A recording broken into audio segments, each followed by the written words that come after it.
सकाळी चालू मी दिल्लीवरनं आणि संध्याकाळी वापस जाणार आहे. ठीक आहे. सगळ्यात पहिले मी सगळ्या माध्यमांचा धन्यवाद करतो.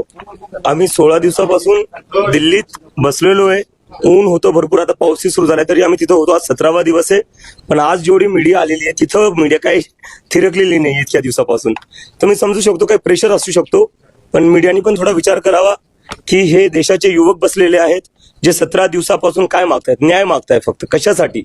नीटमध्ये 20 पेक्षा जास्त स्टुडंट्सनी आत्महत्या केलेली आहे आणि ती आत्महत्या कशामुळे झाली आहे? पेपर फुटीमुळे झालेली आहे. पेपर फुटी जर झाली नसती तर विद्यार्थ्यांना आत्महत्या करावी लागली नसती आणि मला अमेरिकेवरनं यायची गरज पडली नसती.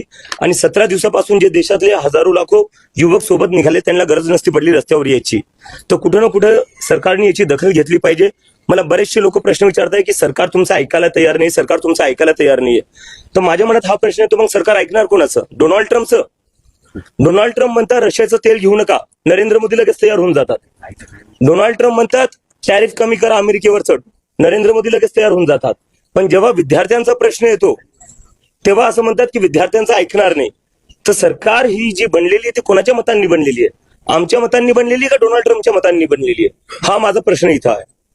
हिंदी में बोलिए। 17 दिन हो चुके हैं, आप कंटिन्यू स्ट्राइक पे है, अभी तक आपकी डिमांड